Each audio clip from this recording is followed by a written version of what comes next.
Everybody. Second installment of my new series, Damage Control.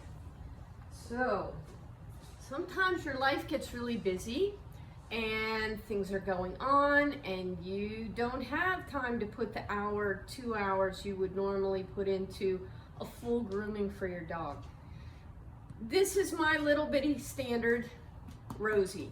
She is completely unique, atypical little dog. As you can see, she has a lot of hair. I do strip her, although I don't strip her close like a show dog. She'll never be a show dog. But she was always so sensitive as a young dog about the sound and the clippers, and she just was able to learn to be tolerant for a little bit of stripping, way more than she would have been for clippering.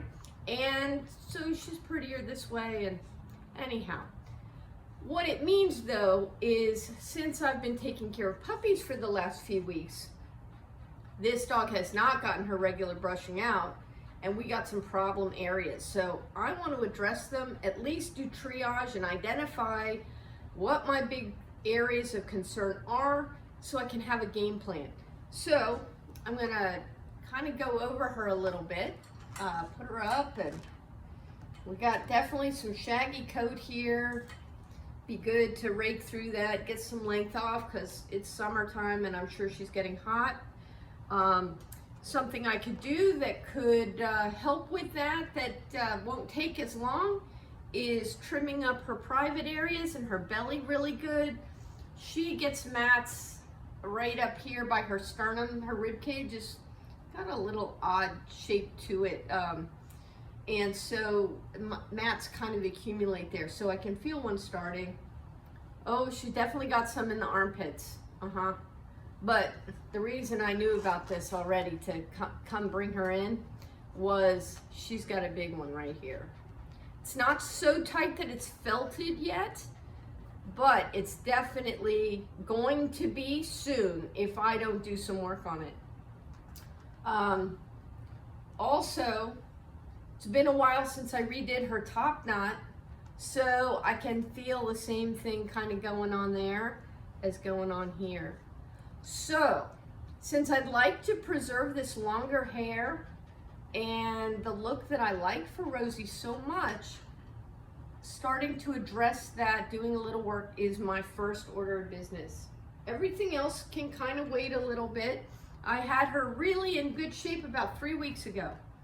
So, first thing I'm gonna do, thank you, honey, is lightly brush over the area of her chest, really lightly. I mean, like, I'm barely holding the brush. I am not doing this. I am skimming the mat just to kind of see what will loosen up. Because maybe just a little bit of this, you know, what I'm doing is kind of taking away the mat's ability to spread. Even if I'm not getting that whole mat out, if I can brush the hair around it pretty good, then it doesn't have as much of where it can go. So it can't do that seed crystal thing that mats want to do, where they start and then they just, especially every time it gets wet and dries again, it just tightens the mat, pulls a little more hair in, wet, dry, tightens the mat, puts a little more hair into it, and that's how they get bigger. Incidentally, that's why it's a good idea to brush before you bathe, because a mat like I feel here on her chest, she's probably not really going to show it to you, you probably can't really see it anyway, but a mat like this, if I were to bathe her and then dry her, this mat would get really tight, and then maybe there's just nothing I can do about it. So it is good wisdom to brush out your dog before you bathe them. At the very least, loosen up a mat. You're doing so good, Rosie, thank you. So again, like I said, I'm not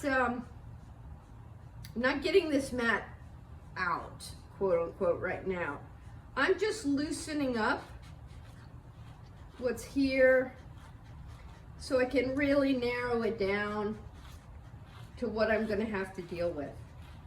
So if I had no more time, and I was like literally, I had 5 minutes to put her on the table and do something.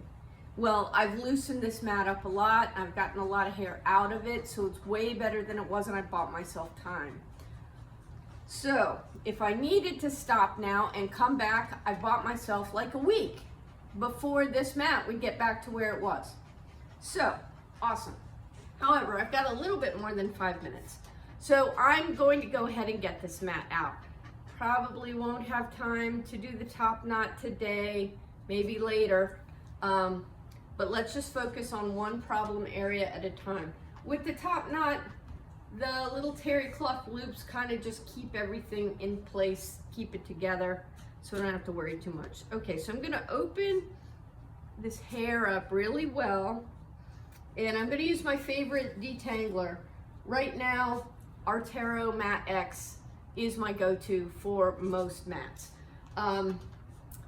If you don't want to order something though, what you can use is you can just use your regular conditioner and rub it straight in deeply into the mat. You might need to use a fair amount of it, and then you'll be able to pick it apart, pull it apart a little more, maybe use a comb to pick out little parts of it.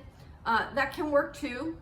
The Mat X just works really well and really fast. So I'm gonna hold up the hair and just lightly spray. I need a new can of it. Just a little bit, kind of all over. Rub it in good. I know it's kind of smelly. I know, it doesn't smell great. Yeah. Now, this is a time, it takes a little time to sink in. So this is some loving time. Rosie does not love grooming. Rosie's 2.5, and we've come so far. She used to just be awful. So patience can really make a difference if you just keep things short and just have faith that you're gonna get there with them eventually. Okay, so that's not wet now, it's just a little damp. So now what I'm gonna do is I'm gonna start at the bottom of the mat. Bless you, bless you. Okay, yeah, you can have some lovin's. Okay, so I'm gonna lift this hair up and then very lightly just start brushing down a little bit more at a time, a little bit more at a time. Again, light touch. I know. So I want to only be holding the brush with the minimum strength to keep it in my hand. I'd rather, you know, if I pull too hard, it'll just pull it out of my hand instead of pulling the hair out of her skin, which on the chest is such a delicate and sensitive area. We want to be respectful of their experience. It's also why I'm holding her up here, up close. So I'm kind of hugging her, but I'm kind of holding her. Helps me see better too, because the eyes are not quite what they were for close-up stuff. So I got the glasses, I can see good, but I'm keeping it slow and gentle, and I see a pretty sticky bit of mat that doesn't want to come out right there. So just put a little bit more spray right there. Let that be soaking in while I'm continuing to brush down little at a time. And what you may end up doing, if you find a matted area like in the chest or something like that, that's pretty bad, might just take multiple passes. You know, and say, oh, the dog's terrible about it. Well, maybe find some ways to make it a little nicer. And for Rosie, the affection, the support, the physical support really helps her. I don't have to be all rigid about, oh, you have to stand properly on the table while I'm doing what I need to do. She's my special little pet. So we have a little bit different rules than I do with some of my show dogs who, you know, have more stuff done with them. Good girl. Okay, so now the thing you want to do after you've done these layers down, part of that is to make sure you get everything. It's very tempting if we just brush from the top. We can skim over the mats and it can feel like we got everything, but we didn't. It just feels like it. You know, you're like, oh, it's good. But then right down at the skin where it matters the most is where the mat's still there. So we always have to use a comb when we think we're done. And the comb will catch on any mats that are still there and let me know, oh, I'll have to address that. All right. That was a nasty mat. I felt that a couple days ago and I was like, oh man, if I don't do something about that, I'm gonna have to cut a big hole out of her coat.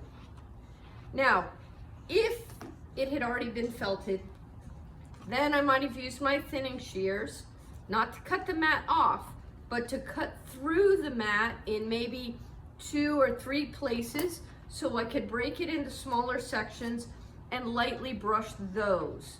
And using the thinning shears to make cuts through mats allows some of the hair to come out as you brush, but doesn't take all of it, so it doesn't leave as noticeable a hole. So if we had things a little worse, that's what I would have done. Now I feel some mats still here down in the armpits. That's fine, I'm not dealing with that right now. I'm probably gonna shave those out next time. But Rosie's being so good and so patient right now that I'm just, thank you. I'm so happy that she's cooperated. So we're gonna call it quits and we're gonna come back with a new problem another time. Thank you, Rosie, good girl. Yay.